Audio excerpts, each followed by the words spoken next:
আমরা এমন একটা সময়ে উপস্থিত রয়েছি যে সময়টাতে আমাদের ফিলিস্তিনের ভাইগুলো ভালো নাই।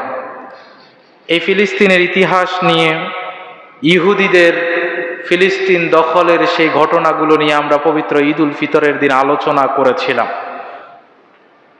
যে ইসরায়েলের বিরুদ্ধে আমরা সর্বদা বিরুদ্ধচারণ করে আসতেছি, কেনই বা আমরা ফিলিস্তিনের পক্ষে কথা বলে আসতেছি, কেনই বা আমরা বারবার একই কথা বলছি যে ফিলিস্তিন তাদের নিজস্ব ভূমি, মুসলমানদের ভূমি, অলি আউলিয়া নবী পয়গম্বরদের ভূমি। এই সম্পর্কে আমরা ঈদ উল ফিতরের দিন জেনেছিলাম। এর বাইরে আরো কিছু বিষয় নিয়ে আলোচনা করা জরুরি আমি মনে করছি। যুগে যুগে এই ইহুদি জাতি মুসলমানদের বিরুদ্ধে কত ষড়যন্ত্র চক্রান্ত করেছে, কেনই বা করেছে, তাদের চক্রান্তের ধরন কেমন ছিল এবং কি এর শেষ কোথায়, বর্তমান পরিস্থিতিতে আমাদের করণীয় কি, এই সম্পর্কে আজকে আমরা অতি সংক্ষেপে কিছু কথা আলোচনা করার ইচ্ছা পোষণ করেছি। আল্লাহ রাব্বুল আলামিন আমাদেরকে কথাগুলো আমলের নিয়তে বলার এবং শোনার তৌফিক দান করুক, সকলে আমিন। প্রিয় ভাইয়েরা, এই পৃথিবীর জমিনে সবচাইতে অভিশপ্ত একটা জাতি, যেই জাতির নাম হলো ইহুদি, যাদের নামের সাথে জড়িয়ে আছে বহু সংখ্যক নবী ও রাসূলের হত্যার ইতিহাস। তাদের হাতে লেগে আছে অসংখ্য অগণিত নিরপরাধ মুসলমানের তাজা রক্ত। তারা এমন, তাদের মাঝে জগতের সকল প্রকার জঘন্য কার্যকলাপ খুঁজে পাওয়া যায়। তারা এমন, আদিকাল থেকে শুরু করে এই দুনিয়ার জমিনে যত ফিতনা ফাসাদ সৃষ্টি হয়েছে সব কিছুর মূলেই ছিল এই ইহুদিরা।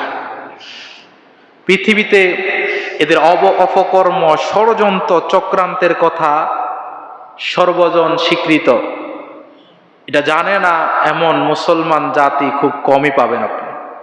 তবে আমাদের বেলায় সেটা ভিন্ন, কারণ আমরা এমন এক জাতি যারা নিজেদের ইতিহাস পড়তে ভুলে গেছি, নিজেদের শত্রুদের ইতিহাস পড়া আমরা বাদ দিয়ে দিয়েছি, যার কারণে এখন আমরা নিজেদের বন্ধুকে আর নিজেদের শত্রুকে এই সম্পর্কে খুব বেশি একটা জানি না। এটা আমাদের মুসলমানদের একটা বিফলতা বললেই চলে। মুসলমান জাতি এখন আছে আরাম আয়েশে, মুসলমান জাতি এখন আছে ঘুমের ভিতরে। তাদের উচিত ছিল, আমি নিজে সবল, আমার উপর কোনো প্রতিবাদ প্রতিরোধ নাই, এই সময়ে আমার অপর মুসলমান ভাইগুলো কি অবস্থায় আছে খোঁজ খবর নেওয়া। কিন্তু বড় দুর্ভাগ্যের বিষয় হলো, আজ যারা আরাম আয়েশি জীবন যাপন করছে তারা শুধুমাত্র নিজেদের চিন্তা করছে, কোনটাতে নিজেদের ভালো হবে, কি করলে আরো কিছুদিন ক্ষমতায় থাকা যায়। তারা শুধুমাত্র সেই দিকেই মনোনিবেশ করে আছে। অপর মুসলমান ভাইয়ের কি অবস্থা, তাদের দুর্দিনে তাদের পাশে যে আমার থাকা দরকার, এটা আমরা ভুলে গেছি। যার কারণে আজকে জালেমরা সুযোগ পায় আমাদের দিকে রক্তচক্ষু দিয়ে তাকাতে। কথা বলেন ঠিক না? প্রিয় ভাইয়েরা, আমি ঈদ উল ফিতরের দিনই বলেছিলাম হযরত ইব্রাহিম আলাইহিস সালামের দুই সন্তান, একজন ইসমাইল আর একজন ইসহাক। এই হযরত ইসহাক আলাইহিস সালামের আরেকজন সন্তান ছিল যার নাম হলো হযরত ইয়াকুব আলাইহিস সালাম। তার সন্তান, তার অপর নাম ছিল ইসরাইল। এই ইসরাইলের 11 জন সন্তান, 12 জন সন্তান, তাদের ভিতরে একজনের নাম হলো ইয়াহুদা, বড় সন্তান। ওই বড় সন্তানের নসব থেকে যারা এসেছে, বংশে যারা জন্মগ্রহণ করেছে, পরবর্তীতে তারা নিজেদেরকে ওই ইয়াহুদার নাম অনুসারে নিজেদেরকে ইহুদি বলে দুনিয়ার জমিনে পরিচিত করেছে। এই জাতি তাদের পিতার মতোই যে যার নামে তারা তাদের নাম দিয়েছে ওই নামের ব্যক্তির মতোই খারাপ চক্রান্তকারী, ষড়যন্ত্রকারী। কারণ ইউসুফ আলাইহিসসালাতু ওয়াসসালামের 12 সন্তানের ভিতরে 11 সন্তান এক হয়ে একজন সন্তানকে হত্যার চক্রান্ত করেছে, সকলেই জানে। সবাই মিলে একজন ভাই ইউসুফকে কুফে ফেলে হত্যা করার চক্রান্ত ষড়যন্ত্র করেছিল। আর এই চক্রান্তের মূল নায়ক যে ছিল সে হলো ইয়াহুদা। বাবা যেরকম বাপের চরিত্র সন্তানরা পাবে, এটাই স্বাভাবিক। ঠিক সন্তানদের কাজও একই রকম। যেখানেই যায় জোর জবরদস্তি, যেখানেই যায় লুটতরাজ, জুলুম, নির্যাতন, রক্তারক্তি, হামাহামি ছাড়া তাদের কাছে আর কিছু খুঁজে পাওয়া যায় না, যেটা বর্তমান বিশ্ব টের পাচ্ছে। তারা এত বেশি অপমানিত, লাঞ্ছিত যে আল্লাহর সাথে তারা এত বেশি খারাপ আচরণ করেছে যে আল্লাহ রব্বুল আলামিন দুনিয়ার জমিনে তাদেরকে অভিশপ্ত বানিয়ে দিয়েছেন, গৃহহীন বানিয়ে দিয়েছেন। পুরো পৃথিবীতে আপনি মুসলমান রাষ্ট্র পাবেন, হিন্দু রাষ্ট্র পাবেন, কিন্তু ইহুদিদের স্বতন্ত্র কোনো রাষ্ট্র আপনি খুঁজে পাবেন না। একটাই আছে, সেটা হলো ইসরায়েল। তাও সেটা দখল করে নিজেরা অন্যের জায়গা দখল করে নিচ্ছে, নিজস্ব ভূমি নয়। এটার একমাত্র কারণ হলো এই ইহুদিরা যখন আল্লাহ রব্বুল আলামিন এবং তার পয়গম্বরদের সাথে বেয়াদবি করতে করতে বেয়াদবির সর্বোচ্চ পর্যায়ে চলে গেছে, নাফরমানির সর্বোচ্চ পর্যায়ে পৌঁছেছে, তখন আল্লাহ রব্বুল আলামিন তাদেরকে অভিশাপ দিয়েছেন। আল্লাহ রব্বুল আলামিন তাদেরকে পবিত্র কোরআনের একটা আয়াতের মাধ্যমে ঘোষণা করে দিয়েছেন যে পুরো পৃথিবীতে তাদের নিজস্ব কোনো ভূমি বলে থাকবে না। যেখানেই যাবে এরা অভিশপ্ত জাতি, লাঞ্ছিত জাতি হিসেবে মানুষের কাছে পরিচিত হবে। জোরে কর নাউজুবিল্লাহ। আল্লাহ রব্বুল আলামিন বলেন, وَضُرِبَتْ عَلَيْهِمُ الذِّلَّةُ وَالْمَسْكَنَةُ وَبَاءُوا بِغَضَبٍ مِّنَ اللَّهِ ذَلِكَ بِأَنَّهُمْ كَانُوا يَكْفُرُونَ بِآيَاتِ اللَّهِ وَيَقْتُلُونَ النَّبِيِّينَ بِغَيْرِ الْحَقِّ ذَلِكَ بِمَا عَصَوْا وَكَانُوا يَعْتَدُونَ। জোরে বলি আল্লাহু আকবার। আল্লাহ রাব্বুল আলামিন বলছেন, ওয়াদুরিবাত আলাইহিমুজ জিল্লাতু ওয়াল মাসকানা, এই ইহুদি জাতিদের উপরে আমি আল্লাহ রাব্বুল আলামিন লাঞ্ছনা এবং অসহায়ত্বের ছাপ মেরে দিলাম। এমন অসহায়ত্বের ছাপ, পৃথিবীর কোনো জায়গায় তাদের নিজস্ব ভূমি বলে কোনো কিছু থাকবে না। এজন্য ইহুদি জাতি পৃথিবীর যেখানেই যায় সেখানেই পরবাসী হয়ে থাকে। ইতিপূর্বে বহু জায়গা থেকে যেখানেই তারা গিয়েছে নানানভাবে নানা কায়দা করে তাদেরকে ওই ভূমি থেকে বের করে দেওয়া হয়েছে, উচ্ছেদ করে দেওয়া হয়েছে যেখানেই গেছে। এটা গত ঈদ উল ফিতরের দিন আমি কিছুটা আলোচনা করছিলাম যে কয়বার তারা ফিলিস্তিনে গেছে আর কয়বার তাদেরকে সেখান থেকে মেরে পিটাইয়া বের করে দেওয়া হয়েছে। কয়বার তারা মিশরে গেছে, সেখান থেকে পিটে তাদেরকে বের করে দেওয়া হয়েছে। ফ্রান্সের মতো জায়গা থেকে তাদেরকে বের করে দেওয়া হলো, ইউরোপ থেকে তাদেরকে বের করে দেওয়া হলো, সর্বশেষ দ্বিতীয় বিশ্বযুদ্ধের পরে জাপান থেকে পর্যন্ত তাদেরকে জার্মানি থেকে পর্যন্ত তাদেরকে পিড়াইয়া বের করে দেওয়া হয়েছে। আল্লাহ রাব্বুল আলামিন কয়, এই অসহায়ত্বের ছাপ, লাঞ্ছনা গঞ্ছনার সিলমোহর আমি তাদের উপর কেন মারছি জানো? কারণ একটাই, ওয়াবাউ বিগদাবিম মিনাল্লাহ, তারা আল্লাহর ক্রোধ নিয়ে ফিরেছে। যতবারই তারা আল্লাহর কাছে গিয়েছে নাফরমানি করেছে, সুতরাং তাদের উপর আল্লাহ রাগান্বিত। আল্লাহর ক্রোধ নিয়ে ফিরার কারণে আল্লাহ তাদের উপরে এরকম বিধান করে দিয়েছেন। এবং আরো কিছু কারণ আছে, তার ভিতরে 1 নাম্বার কারণ হলো তারা আল্লাহর আয়াত সমূহকে অস্বীকার করেছে। 2 নাম্বার কারণ হলো তারা নিজেদের নবীদেরকে নিজ হাতে হত্যা করেছে। এর পিছনে আরো কিছু কারণ হলো বারবার তারা আল্লাহর সাথে নাফরমানি করেছে, যার কারণে আল্লাহ রব্বুল আলামিন তাদের উপরে লাঞ্ছনা এবং অসহায়ত্বের ছাপ দিয়ে দিয়েছে। প্রিয় ভাইয়েরা আমার, বর্তমানে তারা যে রাষ্ট্রটাকে নিজেদের বলে দাবি করে সে রাষ্ট্রটাও তো তাদের নিজের নয়। যখন হিটলার দ্বিতীয় বিশ্বযুদ্ধের পরে 60 লাখ ইহুদির একসাথে মারল, মারার পরে ওই ইহুদিরা বাঁচার আশায় জাহাজে করে সমুদ্র পথে সেই ফিলিস্তিনের কাছে এসে দাঁড়ালো। তাদের কাছে নিজেদের অসহায়ত্বের কথা বলল, চোখের পানি ছেলে তাদের কাছে ভিক্ষা চাইলো, কিছুটা আশ্রয় চাওয়ার জন্য, আশ্রয় পাওয়ার জন্য। হিটলার বলেছিল যে আমি 60 লাখ ইহুদিরে মারছি, কেন মারছি? কিছু সংখ্যক রেখে দিছি, ওদের কার্যকলাপ দেখলেই বুঝবা কেন আমি তাদেরকে মারছি না। আজ মানুষ দেখছে সেটা। প্রিয় ভাইয়েরা, যারা তাদেরকে আশ্রয় দিয়েছে, যাদের নুন খেয়ে তারা জীবন যাপন করেছে, বাঁচার আশা ফিরে পেয়েছে, ঠিক তাদের পিঠেই তারা ছুরি মারছে। নিজেদের গডফাদার আমেরিকার মদদে 1948 সালে ছিল তারা আশ্রিতা, কিন্তু সেই জায়গাকে নিজেরা দখল করে নিজেদের স্বাধীন রাষ্ট্র হিসাবে ঘোষণা করে দিছে, যেটা আন্তর্জাতিক আইনের বিরুদ্ধে। কোন রকম ভাবে তারা এটা করতে পারে না, কিন্তু বিশ্বের সবচাইতে ক্ষমতাধর রাষ্ট্র ওই আমেরিকা তাদের পাশে ছিল বিদায় কেউ কিছু বলার সাহসও পায় নাই। আর তাদের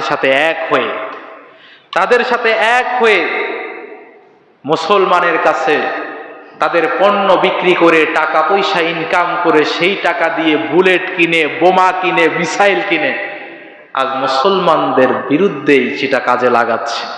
মুসলমান শিশু যুবকদের বুকে সেই বুলেট তারা বিদ্ধ করছে। বড় দুর্ভাগ্যের বিষয়, এখনো পর্যন্ত মুসলমান রাষ্ট্রগুলো ঘুমায়। তারা বুঝতে পারে নাই যে ইহুদিরা হলো মুসলমানদের প্রকাশ্য শত্রু, তাদের সাথে বন্ধুত্বপূর্ণ আচরণ করার কোনো সুযোগ নাই। আজ আমি ফিলিস্তিনের পক্ষে যদি কথা বলতে যাই, ইসরায়েল আমার বিপক্ষে চলে যাবে, আমার উপর তারা নাখোশ হয়ে যাবে, আমেরিকা আমার উপর নারাজ হয়ে যাবে, এই কথা চিন্তা করে অনেক মুসলিম রাষ্ট্র কথা বলে না। তাদের পরবর্তী টার্গেট যে তোমরা নয়, এটার কোনো গ্যারান্টি আছে? কারণ এই জাতির কামে তো হচ্ছে জুলুম করা, জমিনের ভিতরে ফিতনা ফাসাদ সৃষ্টি করা।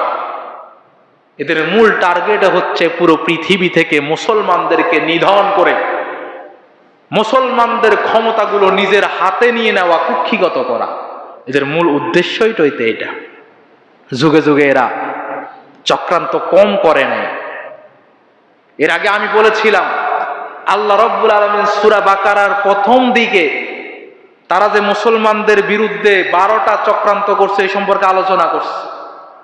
এদের চক্রান্ত ষড়যন্ত্রের পরিমাণ কত গভীর, তারা ষড়যন্ত্র চক্রান্ত করতে করতে তাদের নবীদেরকে হত্যা পর্যন্ত করছে। এত বেশি চক্রান্ত ষড়যন্ত্র তারা করছে, তারা আল্লাহর বিরুদ্ধচারণ পর্যন্ত করছে, আল্লাহকে গালি দেওয়ার মতো দুঃসাহস পর্যন্ত তারা করছে।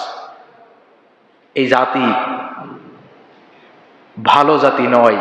আমরা যত তাড়াতাড়ি বুঝতে পারবো তত আমাদের জন্য মঙ্গল। তারা এমন গাদ্দার, যেই রব তাদেরকে নীল নদের লোহিত সাগরের পানি থেকে বাঁচাইছে, যে রব তাদেরকে ফেরাউনের জুলুম নির্যাতন থেকে বাঁচাইছে, তারা ওই জুলুম নির্যাতন থেকে ফিরে আসার পর সর্বপ্রথম ওই রবের বিরুদ্ধেই শিরিক করার এজেন্ডা বাস্তবায়ন করছে। এত বড় গাদ্দার তারা। সেটা আমি গত ঈদুল ফিতরে আলোচনায় বলেছিলাম যে তারা বলছে কি, আমাদের জন্য একটা মূর্তি নিয়ে আসো, যেরকম এই জনপদের লোকেরা মূর্তি পূজা করে আমরাও এরকম মূর্তি পূজা করব। নাউজুবিল্লাহ। তারা এমন জাতি যারা তাদের নবীকে পাঠাইছে তাওরাত কিতাবের জন্য, তুর পর্বতে গিয়ে 40 দিন পর্যন্ত তিনি সেখানে থেকে একটা গ্রন্থ আনলেন। অবশেষে তারা সেই নবীকে অস্বীকার করলো, সেই কিতাব মেনে নিতে পর্যন্ত অস্বীকার করলো। বলল, তুমি যে এটা নিজ হাতে বানায়া আনো না, এটার গ্যারান্টি কি? আমরা নিজে দেখতে চাই। আল্লাহ তোমার হাতে দিচ্ছে, তুমি নিচ্ছ, এটা আমরা যতক্ষণ পর্যন্ত না নিজ চোখে দেখব ততক্ষণ পর্যন্ত বিশ্বাস করব না। এমন এক জাতি এই দুনিয়ার জমিনে জান্নাতি খাওয়ার খাইছে এরকম কোন জাতির নজির পাওয়া যায় না। একমাত্র জাতি সিনাই উপত্যকায় যখন 40 বছর পর্যন্ত পাগলের মতো এদিক সেদিক ঘোরাফেরা করতেছে, কোনো গাছ নাই, কিছু নাই, ছায়ার ব্যবস্থা নাই। আল্লাহ রাব্বুল আলামিন আসমান থেকে তাদেরকে মেঘমালা দ্বারা ছায়ার ব্যবস্থা করে দিলেন। ওয়াজাল্লালনা আলাইকুমুল গামাম, আল্লাহ বলতেছেন তাদেরকে আমি আকাশের মেঘমালা দিয়ে ছায়ার ব্যবস্থা করেছি। বলেন সুবহানাল্লাহ। তাদের জন্য জান্নাতের থেকে খাবারের ব্যবস্থা করে দিছে।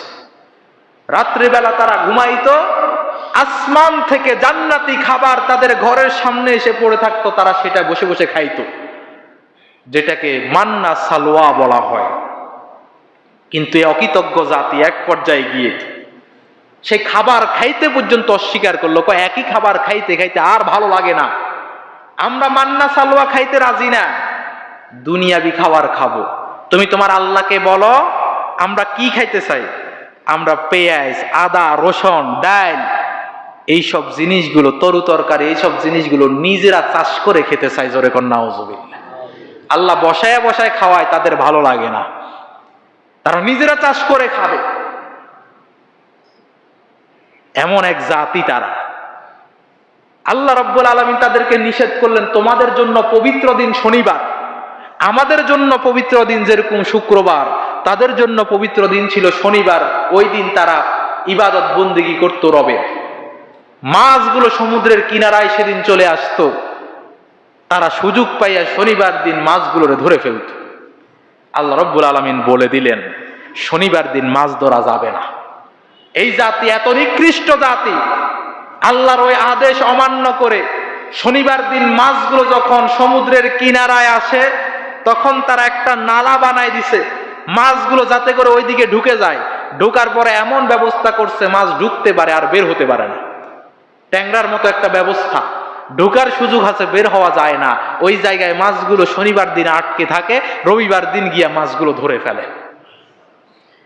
এমন চক্র, এমন ঘৃণিত কাজ পর্যন্ত তারা করছে।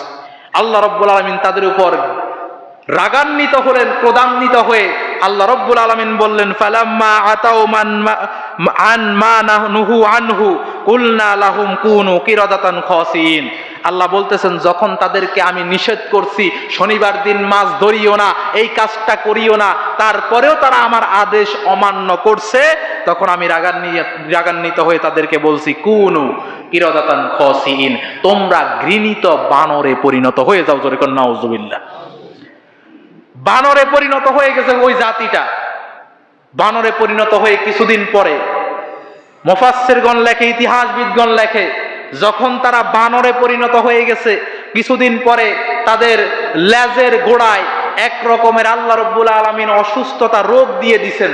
সেখান থেকে আস্তে আস্তে পছন ধরা শুরু হয়েছে, পুরা শরীরটা পচে গেছে। এক পর্যায়ে তারা সবাই সেখানে মৃত্যুবরণ করছে। ওই জাতির সেখানেই পরিসমাপ্তি। যারা শনিবার দিনের কাজটা করছিল শুধু তারা, তাদের বংশধর তো অনেকে আছে যারা এখন আমাদেরকে, পুরো মুসলিম বিশ্বকে নাচাইতেছে নিজেদের আঙ্গুলের ইশারায়। প্রিয় ভাইয়েরা, একটা বিষয় এখানে লক্ষ্য করবেন, আপনি দেখবেন বর্তমান বাংলাদেশের শিক্ষা ক্যারিকুলামের বইগুলোর ভিতরে কিছু থিওরি পাওয়া যায়, যেখানে বলা হয় যে মানুষের আদি পুরুষ ছিল বানর, মানুষ বানর থেকে আসছে। নাউজুবিল্লাহ বলেন। এই যে থিওরি গুলো তারা আনছে, ডারউইনের মতবাদ, তারা এই মতবাদগুলো কেন দেয়? এটার পিছনে গবেষণা করলে অনেক কথাই পাওয়া যায়, কিন্তু কিছু উলামায়ে কেরাম এটার ব্যাখ্যা এভাবে দিচ্ছেন, এই ইহুদি জাতি জানে যে তাদের ইতিহাস কি, তাদের পূর্বপুরুষরা বান্দরামি করার কারণে আল্লাহ তাদের উপর লাআনত দিয়ে তাদেরকে বানরে পরিণত করে দিছিল। এটা তাদের জন্য লজ্জাজনক একটা ইতিহাস। এখন এই লজ্জাজনক ইতিহাস থেকে বাঁচতে হলে কি করতে হবে, এটার কথা চিন্তা করে তারা এমন এক থিওরি আবিষ্কার করলো, মুসলমানের সন্তানদেরকে যদি এই কথা বোঝানো যায়, এই কথা তাদের মগজ মস্তিষ্কে যদি ঢুকিয়ে দেওয়া যায় মানুষ বানর থেকে আসছে, তাহলে আমাদের আদি পুরুষরা যে আল্লাহ থেকে লানত প্রাপ্ত হয়ে বানরে পরিণত হয়েছিল, ওই লজ্জা আমরা কিছুটা মুছতে পারবো। আমাদেরকে আর তারা বলতে পারবে না তোমাদের আদি পুরুষ বানর ছিল, তোমরা বানর থেকে আসছো, এই খোঁটা দিতে পারবে না। এই জন্য তামাম মুসলমান জাতির যুবকদেরকে, ছাত্রদেরকে ওই থিওরিটা গিলাইয়া নিজেদের লজ্জাজনক ইতিহাস তারা ধামা চাপা দিতে চায়। কিন্তু তারা জানে না আল্লাহর পক্ষ থেকে মুসলমানদেরকে একটা গ্রন্থ দেওয়া হয়েছে। সেই গ্রন্থের নাম কি? আরো জোরে বলেন, নাম কি? এই কোরআনের ভিতরে আল্লাহ রাব্বুল আলামিন মুসলমানদের ইতিহাস বলে দিয়েছেন। এই কোরআনের ভিতরে রব্বে কারীম মানুষের ইতিহাস বলে দিয়েছেন। মানব জাতি কিভাবে সৃষ্টি হলো, কোথা থেকে আসলো, সমস্ত ঘটনা কোরআনে আছে না নাই? আল্লাহ রাব্বুল আলামিন বলে, আমি আদম রে বানাইলাম, বানাইয়া ফেরেশতাদেরকে প্রথমে কয় আদম রে বানানোর ইচ্ছা করছি, ফেরেশতাদের সাথে পরামর্শ করছি। তারপরে কয় আদম রে বানাইছি, ফেরেশতাদের সামনে গিয়ে তারে বলছি সমস্ত নামগুলা বলো। নাম বলার পরে তাকে সেজদা করতে বলছি। তারপরে তার থেকে তার স্ত্রীরে বানাইছি। দোনোজনরে বলছি যাও জান্নাতে গিয়ে বসবাস করো, জান্নাতের অমুক ফল খাইও না। খাইছে, তাদেরকে দুনিয়াতে পাঠাইয়া দিছি। তাদের থেকে এবার স্বামী স্ত্রীর মিলনের মাধ্যমে দুনিয়ার জমিনে অসংখ্য অগণিত নারী পুরুষ আমি ছড়িয়ে দিয়েছি। বলেন সুবহানাল্লাহ। তারা মনে করছে তারা ওই ইতিহাস ঢেকে ফেলতে পারবে নতুন তথ্য দিয়ে, কিন্তু তারা জানে না আল্লাহ রাব্বুল আলামিন কোরআনের ভিতরে 1500 বছর আগেই ওই ইতিহাস তুলে ধরেছেন। বলেন সুবহানাল্লাহ। তারা মুসলমান, তাদের ইতিহাস ভুলে যায় না। চাইলে যেই কোনো তন্ত্র মন্ত্র তাদেরকে খাওয়াইতে চাইলে তারা খাবে না। প্রিয় ভাইয়েরা, তাহলে এটাও গেল। এবার আসেন সামনের দিকে। এই নিকৃষ্ট জাতি পৌঁছতে পৌঁছতে কোন পর্যায়ে পৌঁছছে দেখেন। তারা তাদের নবী হযরত মূসা আলাইহিস সালাতু ওয়াস সালামকে সবচাইতে বেশি কষ্ট দিয়েছে। এমন পর্যায়ে পৌঁছতে তার ব্যাপারে মিথ্যা তোহমত পর্যন্ত দিয়েছেন। বুখারীর বর্ণনা একটা হাদিস এসেছে, সহিহ বুখারীর 3404 নম্বর হাদিস। হযরত মূসা আলাইহিস সালাতু ওয়াস সালাম ছিলেন খুব লাজুক প্রকৃতির। তিনি এত লাজুক প্রকৃতির ছিলেন, নিজের শরীরের জামাটা উপরের দিকে উঠাইয়া কাউকে শরীরটা পর্যন্ত দেখাইতেন না, এত লজ্জাশীল ছিল। সব সময় পুরো শরীরটা ঢেকে রাখতেন। এখন ওই ইহুদি জাতি চক্রান্ত করতে করতে এক পর্যায়ে দেখলো কোনো চক্রান্তই কাজ হয় না। এবার তার ব্যাপারে মিথ্যা তোহমত দেওয়া শুরু করে দিছে যে হযরতে মূসা আলাইহিস সালাতু ওয়াস সালাম তিনি মনে হয় তার শরীরের ভিতরে দুরারোগ্য কোনো ব্যাধি আছে, হয়তো কুষ্ঠরোগ আছে, না হলে চর্মে কোনো সমস্যা আছে, না হলে হার্নিয়া বা কোনো গোপন সমস্যা না থাকলে সে নিজের শরীরটাকে এরকম ঢেকে রাখতো না। সবার কাছে এই কথা বলে বেড়ায় যে লোক নিজে অসুস্থ রোগাগ্রস্ত সে আমাদেরকে কেমনে হেদায়েতের পথ দেখাবে। আল্লাহ রাব্বুল আলামিন তার নবীকে এই মিথ্যা তোহমত থেকে বাঁচাবেন, তাদের সামনে প্রমাণিত করবেন যে তার নবীর শরীরে কোনো রোগ নাই, বরং তিনি সুন্দর শরীরের অধিকারী। এটা দেখানোর জন্য রব্বে কারীম একটা কৌশল করলেন। একদিন হযরত মূসা আলাইহিস সালাতু ওয়াস সালাম গোসল করার জন্য সমুদ্রের পাড়ে গেলেন। নিজের বস্ত্রগুলো তিনি একটা পাথরের উপর রেখে তিনি সমুদ্রে নামলেন গোসল করার জন্য। গোসল করে যখন উঠলেন, জামাগুলো যখন নিতে যাবেন, পাথরটা রবের ইশারায় পিছনের দিকে ছোটা শুরু করছে। পাথর পিছনের দিকে হাঁটে। হযরত মূসা আলাইহিস সালাতু ওয়াস সালাম পাথরকে বারবার থামতে বলে, পাথর থামে না। যাইতে যাইতে পাথরটা এমন এক জায়গায় গিয়ে থামছে যেখানে একটা জনপদের লোক সবাই ওখানে উপস্থিত ছিল। সেখানে হযরত মূসা আলাইহিস সালাতু ওয়াস সালাম যায় উপস্থিত, শরীরে জামা নাই, জামা তো পাথরের উপরে। সেখানে পাথরটা থেমে গেছে। সমস্ত জনপদের লোকগুলা যারা ইতিপূর্বে হযরত মূসা আলাইহিস সালাতু ওয়াস সালামের নামে মিথ্যা তোহমত দিয়েছে, তার শরীরে মনে হয় চর্মে কোনো সমস্যা আছে, না থাকলে তো তিনি এরকম করতেন না, সবাই দেখলো হায় রে কার ব্যাপারে মিথ্যা তোহমত দিই, তার শরীরের মতো এরকম সুদর্শন এরকম সুন্দর শরীর আমাদের ভিতরে কারো নাই। সুবহানাল্লাহ বলেন। আল্লাহ যেটা প্রমাণ করতে চাইছে প্রমাণিত হয়ে গেছে। পাথর এবার থেমে গেছে। তিনি তার পাথর থেকে নিজের জামাগুলো নিয়ে পরিধান করে নিলেন। রাগান্বিত হয়ে হাতে যে লাঠি ছিল, লাঠি দিয়ে পাথরের উপর কয়েকটা আঘাত করছে। ওই আঘাতের চিহ্নগুলো পরবর্তীতেও দেখা গেছে। বলেন সুবহানাল্লাহ। তাহলে তারা তাদের নবীর ব্যাপারে মিথ্যা তোহমত দিচ্ছে। সর্বশেষ নবী এই যে নাসারারা যারা এখন আছে, খ্রিস্টানরা যারা ইহুদিদেরকে নিজেদের বন্ধু মনে করে, ওই খ্রিস্টানরা কি জানে তাদের নবী হযরত ঈসা আলাইহিস সালাতু ওয়াস সালামকে জারজ সন্তান বলে ঘোষণা দিয়েছিল এই ইহুদিরা। জোরে কর নাউজুবিল্লাহ। তারা জারজ সন্তান বলেছিল, যে তার বাবা নাই, তার মা মুখ পোড়া, মিথ্যা অপবাদ তার নামে দিয়েছিল এই ইহুদি জাতি। এরা এত খারাপ, এদের চরিত্রের কথা বলে শেষ করা যাবে না। হযরত আব্দুল্লাহ ইবনে মাসউদ রাদিয়াল্লাহু তাআলা আনহু বলেন যে ইহুদিরা এত খারাপ, একদিনে সালাসাতা মিআতা নাবিয়্যিন, তারা তাদের 300 নবীকে একদিনে হত্যা করছে। জোরে কর নাউজুবিল্লাহ। এত জঘন্য এই জাতিটা ছিল। সর্বশেষ ঈসাকে পর্যন্ত হত্যা করতে চাইছে, আল্লাহ হত্যা করতে দেন নাই। প্রিয় ভাইয়েরা আমার, এখন আপনি বলবেন এই জঘন্য জাতি সম্পর্কে আমরা জানতে পারছি, ঠিক আছে, আমাদের করণীয় শুধুমাত্র তাদেরকে নিয়ে ষড়যন্ত্র করছে এমনটা নয় তো, আমাদের নবীকে নিয়ে কত ষড়যন্ত্র করছে তারা। নবীজির জীবদ্দশায় বেশ কয়েকবার আমার নবীকে হত্যা করার চক্রান্ত ইহুদিরা করছে। একবার মদিনা ইহুদি গোত্র বনু নাজিরের সাথে আরব এক গোত্রের ইহুদি গোত্রের একটা বেজাল বাজছে। বেজালটা কোনো রকম সমাধান করা যায় না। সর্বশেষ নবীর কাছে বিচার আসছে। বিচার যখন নবীর কাছে আসছে, বিচার করার জন্য নবীজি তাদের কাছে গেলেন। ওই বনু নাজির গোত্রের কাছে গেলেন, সাথে কিছু সাহাবীকে নিয়ে গেছেন। তারা সুযোগ খুঁজতে লাগলো কিভাবে মুহাম্মদকে হত্যা করে দুনিয়ার জমিন থেকে শেষ করে দেওয়া যায়। ষড়যন্ত্র করে, চক্রান্ত করে একটা ফাঁদ ফাঁদলো। নবীজিকে একটা উঁচু দেয়ালের পাশে বসতে দিছে, আমার নবী সেখানে বসলেন। এখান দিয়ে তারা ষড়যন্ত্র করছে, দেয়ালের উপর থেকে বড় পাথর ফেলে আমার নবীকে সেখানে হত্যা করবে। জোরে কর নাউজুবিল্লাহ। এরকম চক্রান্ত ষড়যন্ত্র পর্যন্ত তারা করছে। পাথর ফেলবে এমন সময়ে আল্লাহ রাব্বুল আলামিন নবীর কাছে ওহী করলেন, নবী এখানে বসা আপনার জন্য উচিত হবে না। নবীজি সেখান থেকে সরে গেলেন, আল্লাহ নবীরে বাঁচাইলেন।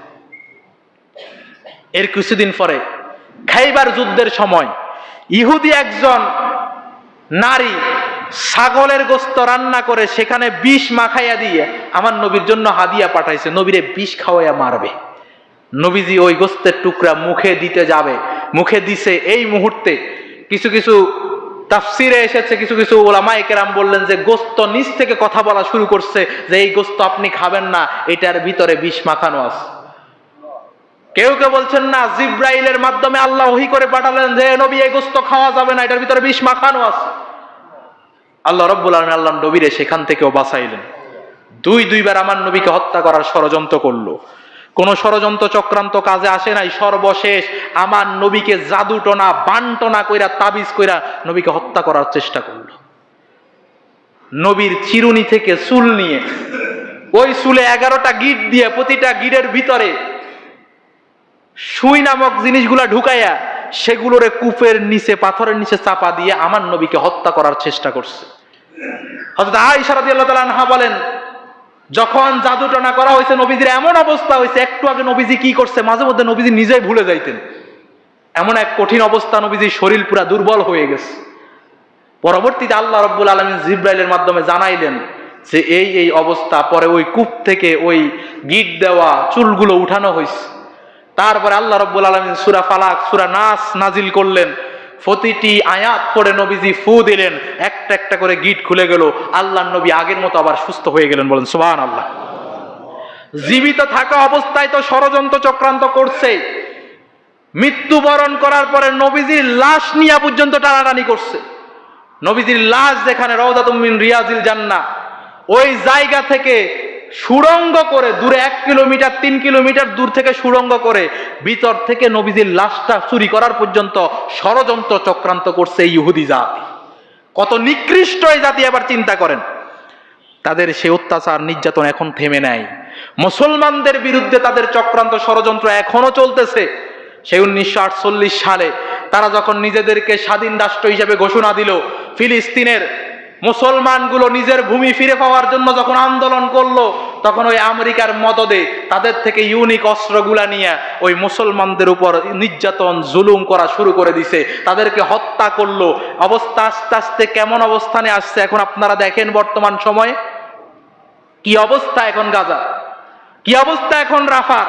ওই রাফার কোনো অস্তিত্ব এখন আর নাই, ওই গাজার কোনো অস্তিত্ব এখন আর নাই। খুঁজে খুঁজে, অনুবীক্ষণ যন্ত্র দিয়ে খুঁজে খুঁজে একজন একজন করে হত্যা করা হয়েছে। যেখানেই কোনো মানুষের নড়াচড়া দেখে সেখানেই মিসাইল ছাড়ে, সেখানেই বোমা ছুড়ে, সেখানেই বুলেট ছুড়ে, একটা একটা করে খুঁজে খুঁজে বের করা হয়েছে। আপনারা নিজেরাই দেখছেন। মসজিদ থেকে মুয়াজ্জিন আজান দেওয়ার জন্য আল্লাহু আকবার শব্দটা বলছে, সঙ্গে সঙ্গে মিসাইল পড়ে ওই মসজিদটা উড়ে গেছে। পরের শব্দ বলার সুযোগ সেই মুয়াজ্জিন পায় নাই। এমন বিভৎস চিত্র চলতেছে এখন। এমন অবস্থা চলতেছে এখন, তারা শুধুমাত্র আরব বিশ্বের দিকে তাকিয়ে আছে। ছোট্ট ছোট্ট যুবকগুলা পর্যন্ত চোখের পানি ছেড়ে চিৎকার করে বলতেছে, আইনা আরবটা কোথায়, আইনা আরবটা কোথায়, আমাদেরকে সাহায্য করার মতো কেউ এখন নাই। তারা এখন চিৎকার করে এটা বলে। আর আরবরা নারী নিয়ে মত্ত, জুয়া নিয়ে মত্ত, সিনেমা হল নিয়ে মত্ত, কথা বলে ঠিক কিনা? যদিও এরা নামে মুসলমান, এদের কাছ থেকে বোঝা যায় এরা মুনাফিক, কথা বলে ঠিক কিনা? এই মুনাফিকরা মারার পরে বুঝবে। তারা যে আজকে ঘুমায়, ওই শিশু বাচ্চাগুলো, একটা বাচ্চা এক সময় আরো আগে বলছিল না যে আমি কিন্তু আল্লাহর কাছে গিয়ে সব বলে দিব। সত্যি আল্লাহর কাছে সবকিছু বলা হবে। যা আমাদেরকে ধরে ধরে জবাই করা হয়েছিল, আমাদেরকে ধরে ধরে গুলি করা হয়েছিল, আমাদের ঘর বাড়ি সবকিছু ধ্বংস করে দেওয়া হয়েছে বিনা অপরাধে। আমরা ছিলাম মুক্তিকামী, আমাদেরকে জঙ্গি বানানো হয়েছে। আমরা ছিলাম স্বাধীনতাকামী, আমাদেরকে উগ্রবাদী বানানো হয়েছে। আমাদের উপর অত্যাচার নির্যাতন করা হয়েছে, অন্যায়ভাবে বুলেট ছোড়া হয়েছে, মিসাইল ছোড়া হয়েছে। আরব বিশ্ব ঘুমেছিল, কোনো প্রতিবাদ করে নাই, কোনো কথা বলে নাই। সেদিন আল্লাহর দরবারে এই বিচার দিবে কি দিবে না? দিবে। সেদিন বাঁচার কোনো উপায় আছে? কেউ বাঁচতে পারবো আমরা? আপনি বলবেন হুজুর আমরা কি করবো, আমাদের করার কি আছে?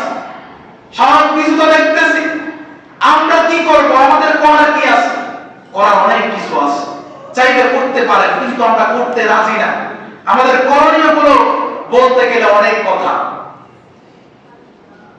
রাসূলের হাদিস, যখন তোমরা তোমাদের চোখের সামনে কোনো অন্যায় কাজ হতে দেখবা, প্রথম কাজ হলো তোমাদের যদি শক্তি থাকে হাত দ্বারা প্রতিহত করো। এটা হচ্ছে প্রথম স্টেপ। তোমার শক্তি আছে, ইসলামী রাষ্ট্র আছে, সৈন্য বাহিনী আছে, পরমাণু বোমা আছে, চাইলে তুমি তাদের বিরুদ্ধে অ্যাকশন দিতে পারো। তাহলে তোমার এখন করণীয় হলো তাদের বিরুদ্ধে জিহাদের ঘোষণা দাও।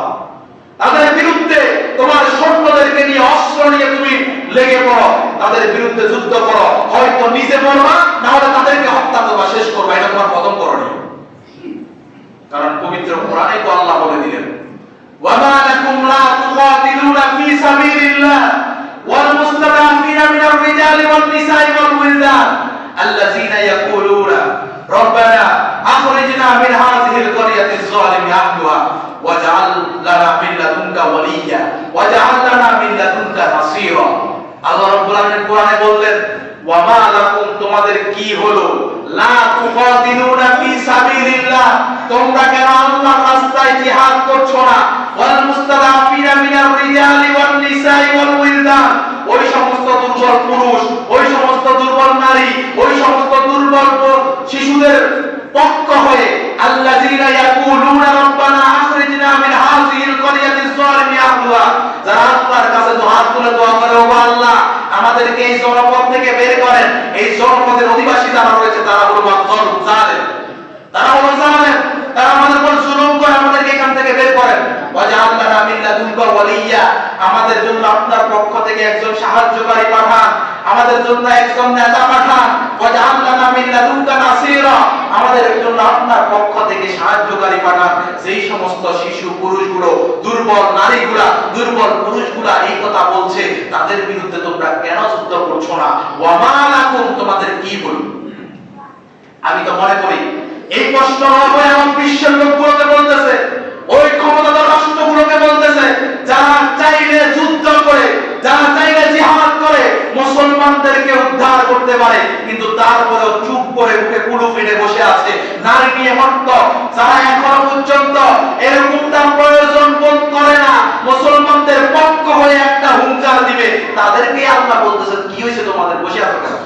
কেন তাদের পক্ষ হয়ে যুদ্ধ করো না? তাহলে প্রথম করণীয়, যদি সামর্থ্য তাকে জিহাদ করো।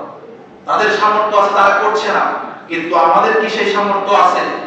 হয়তো এক কথায় সবাই বলবেন, হুজুর আমাদের তো সেই সুযোগ নাই, আমরা তো চাইলেই পারি না যে সেখানে গিয়ে যুদ্ধ করব, সেই সামর্থ্য আমাদের নেই, আমরা কি করব? দুই নাম্বার করণীয় হলো, বিশ্বনবী বলছেন, অন্যায় হলে যদি হাত দ্বারা প্রতিহত করতে না পারো, জবান দিয়ে প্রতিবাদ করো। এই জবান তো কেউ চেপে ধরে রাখে না। বাংলার জমিন থেকে, প্রতিটা মাটি থেকে, প্রতিটা গ্রাম থেকে, প্রতিটা মহল্লা থেকে যদি ওই ইসরায়েলের পক্ষে হুঙ্কার দেওয়া হয়, মিডিয়ার মাধ্যমে যদি এটা বিবেক যদি জাগ্রত হয়, এটাই আমাদের সবচাইতে বড় পাওয়ার। কথা বলেন ঠিক কি না? যদি কিছু নাও হয়, কিছু যদি নাও হয়, অন্তত পক্ষে কিয়ামতের দিন আল্লাহর কাছে বলতে পারবো, আল্লাহ, হাত দিয়ে প্রতিহত করার মতো ক্ষমতা ছিল না, জবান ছিল, এই জবান দিয়ে সর্বোচ্চ প্রতিবাদ করেছিলাম তোমার ওই মজলুম বান্দাগুলোর পক্ষ হয়ে। কথা বলেন ঠিক কি না? এটাও তো বাঁচার মতো একটা উপায় হতে পারে। অনেকে বলে মিছিল মিটিং করে লাভটা কি? এই যে এত কিছু হচ্ছে, লাভটা কি হচ্ছে? মুসলমানদেরকে তো হত্যা করা বন্ধ করে না, লাভ তাদের কিছুই না হোক, অন্তত আপনার লাভ হচ্ছে আল্লাহর কাছে একটা উত্তর দিতে পারবেন, সেই উত্তরটা তো রেডি করতে পারতেছে।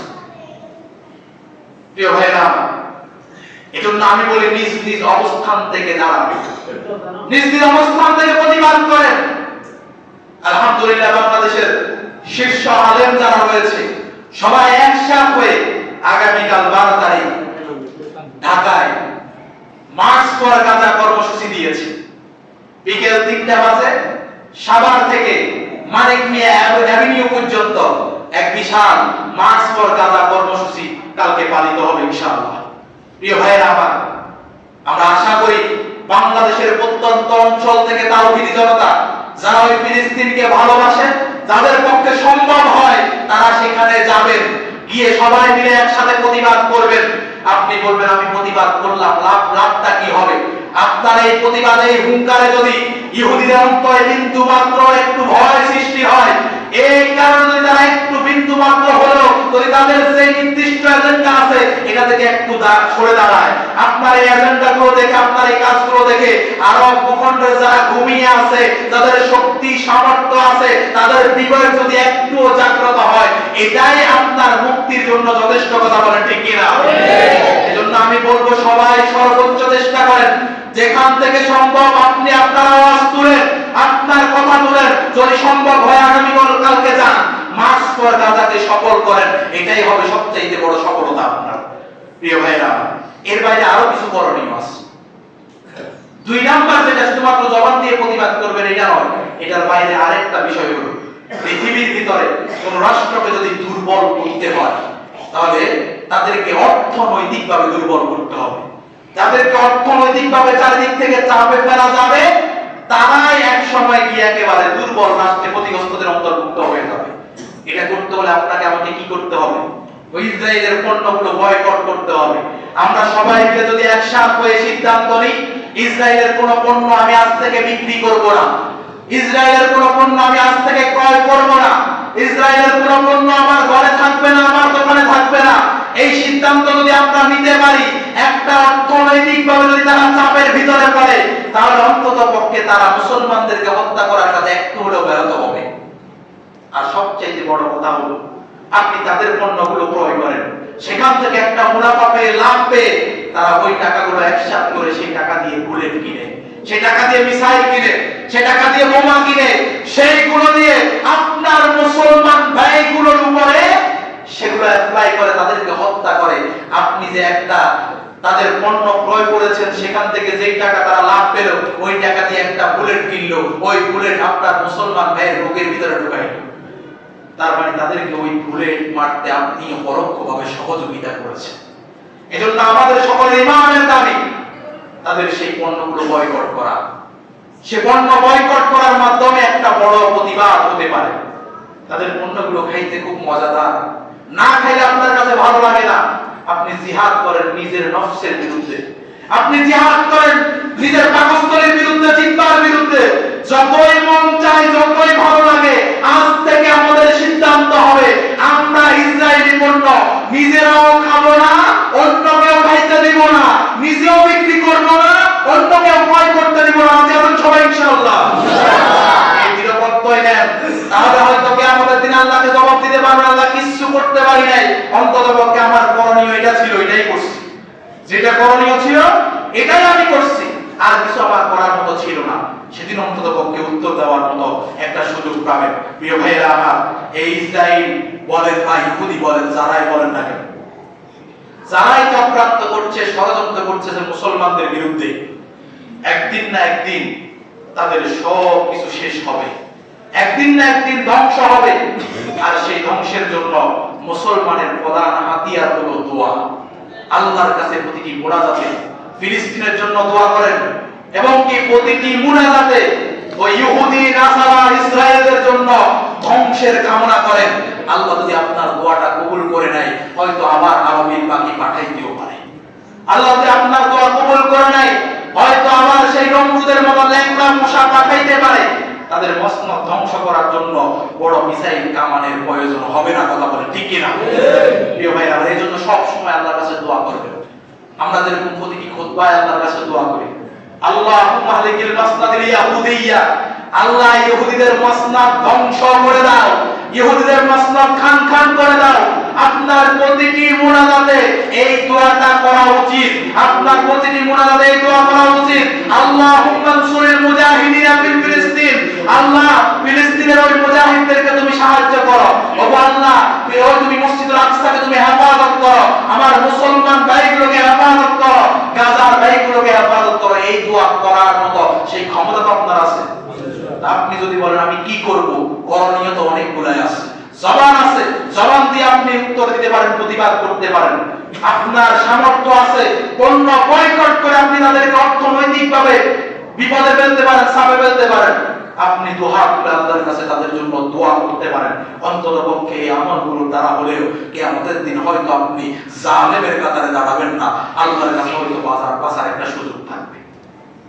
যে ছোট্ট ছোট্ট শিশু বাচ্চাগুলা বিনা অপরাধে যারা দুনিয়ার জমিন থেকে বিদায় নিচ্ছে, সবচেয়ে কষ্টদায়ক বিষয় হলো বম্বিং করার ফলে গর্ভবতী একজন মায়ের পেট থেকে 7-8 মাসের সন্তান ছিটকে বেরিয়ে বাইরে পড়ে গেছে। এর চাইতে বড় মারাত্মক দৃশ্য আর কি হতে পারে? মিসাইল মারার পরে নিচ থেকে মানুষগুলো পাখির মতো উপরের দিকে উপরে উঠে গেছে। এর চাইতে বড় প্রথম দৃশ্য আর কি হতে পারে? 4-5 জন একসাথে হেঁটে যাচ্ছে, ওই 4-5 জন যেই পথ দিয়ে যেইখান দিয়ে হেঁটে যাচ্ছে ওই জায়গায় বোমা মেরে সবাইকে একসাথে সেখানেই মেরে ফেলা হলো, হত্যা করা হলো। এর চাইতে বড় কঠিন নজির আর কি হতে পারে? নিজের বাবা সন্তানকে কাফনের কাপড়ে মুড়িয়ে 2 হাত তুলে এইভাবে করে দাঁড়ায় বলতেছে, আইনাল আরব, আইনাল আরব, আরবটা কোথায়? কখন তোমাদের ঘুম ভাঙবে? আপনি কি একটু ওই সময়টাতে নিজের চোখটা বন্ধ করে চিন্তা করেছেন? ওই কাফনের কাপড়ে মোড়ানো অবস্থায় তার সন্তান, আমার সন্তানটা আছে, কেমন লাগবে আপনার কাছে? কত বিক্ষত নিথর দেহ পড়ে আছে ছোট্ট শিশুর। আপনি একটু চিন্তা করে দেখেন তো, ওই ছোট্ট শিশুটা আর কেউ নয়, আমার নিজের সন্তান। এটা চিন্তা করলে আপনি কখনো নিজেকে ধরে রাখতে পারবেন, স্থির রাখতে পারবেন? কত কঠিন ভাবে নির্যাতন করা হচ্ছে। তারা নিজেদেরকে শান্তিকামী বলে, নিজেদেরকে শান্তিকামী বলে দাবি করে। তাদেরকে বলতে চাই, ঠিক আছে বুঝলাম, বড় বড় যারা রয়েছে, যুবক যারা রয়েছে, মুরব্বীরা যারা রয়েছে, তারা না হয় অপরাধী। ছোট্ট শিশু, দুধের বাচ্চাটার কি অপরাধ ছিল? মাতৃগর্ভে ওই ছোট্ট শিশুটার কি অপরাধ ছিল? তাই কেন হত্যা করতেছ? আজ তারা বড় খুশি। তারা এটার জন্য বিন্দু মাত্র লজ্জিত নয়, বরং তারা মিডিয়ার সামনে এসে ঘোষণা করে, ফিলিস্তিনকে আমরা নতুন করে স্বাধীন করেছি, আমাদের অধীনে নিয়ে আসছি, রাফাকে ধ্বংস করে দেওয়া হয়েছে, বিশ্বের সবচেয়ে বড় কবরস্থানে পরিণত করা হয়েছে। এই নিয়ে তারা বিন্দু মাত্র লজ্জিত নয়, বরং আরব ভূখণ্ডের বড় বড় চাটুকার মুনাফিকরা তাদেরকে অভিনন্দন জানায়। জোরে বলুন নাউজুবিল্লাহ। একদিন বিচার হবে, কড়ায় ঘন্টায় হিসাব নেওয়া হবে, প্রতিটা রক্তের বিনিময় নেওয়া হবে ইনশাআল্লাহ। কথা বলেন ঠিক না? মুসলমানরা একজনের জন্য অপেক্ষা করছে তো। আল্লাহ রাসূল সাল্লাল্লাহু আলাইহি ওয়াসাল্লাম বলেন, পূর্ব দিক থেকে একটা দল আসবে কালো পতাকাবাহী, যারা কিয়ামত পর্যন্ত হকের পক্ষে লড়ে যাবে। তারা এখনো লড়ছে, কিয়ামত পর্যন্ত লড়বে। যতদিন পর্যন্ত না এই ইহুদিদেরকে, নাসারাদেরকে এই দুনিয়ার জমিন থেকে নিঃশেষ করা হবে, ততদিন পর্যন্ত তারা লড়বে। আমি ঈদুল ফিতরের দিনও বলেছিলাম, এমন সময় আসবে পাথরের পিছনে মুসলমানদের পক্ষতে, মুসলমানদের থেকে বাঁচার জন্য লুকাবে পাথরের পিছনে। যেদিন হযরতে ঈসা আলাইহিস সালাম আবার আসবে, ইমাম মাহদী যেদিন আসবে, তাদের নেতৃত্বে মুসলমানরা পুরো পৃথিবী দাপিয়ে বেড়াবে। পুরো পৃথিবীর সমস্ত ইহুদি খ্রিস্টানদেরকে একে একে ধরে ধরে কুচকাটা করবে। সেই দিন তারা ওয়ারাআল হিজাব, পাথরের পিছনে, ওয়ারাআল জিমাল, পাহাড়ের পিছনে, ও গাছের পিছনে তারা লুকাবে, কিন্তু ওই গাছ, ওই পাহাড়, ওই পাথর মুসলমানদেরকে ডেকে বলবে, ইয়া মুসলিম হাযা ইয়াহুদিয়ুন ওয়ারাই, তাআল, হে মুসলমান, আমার পিছনে ইহুদি লুকায় আছে, তাআল, এদিকে আসো, ফাকাতালাহু, তাকে হত্যা করো। সুতরাং সেদিন বাঁচার উপায় থাকবে না। তবে আমি যদি শুধুমাত্র আবাবিল পাখির জন্য অপেক্ষা করে থাকি, ইমাম মাহদির জন্য অপেক্ষা করে থাকি, আমার ব্যাপারে তো প্রশ্ন আসে, তোমার করণীয় কি ছিল, তুমি কি করছো? সুতরাং সেই প্রশ্নের উত্তর দেওয়ার জন্য প্রস্তুত হন, সে অনুযায়ী কাজ করেন। আল্লাহ রাব্বুল আলামিন আমাদের সবাইকে ওই ভাইদের পক্ষে থাকার মতো সেই তৌফিক দান করুন, সকলে আমিন। এদের সর্বোচ্চ চেষ্টাটুকু তাদেরকে রক্ষা করার জন্য করার সেই তৌফিক, সেই সুযোগ আল্লাহ রাব্বুল আলামিন আমাদেরকে করে দেন, সকলে আমিন।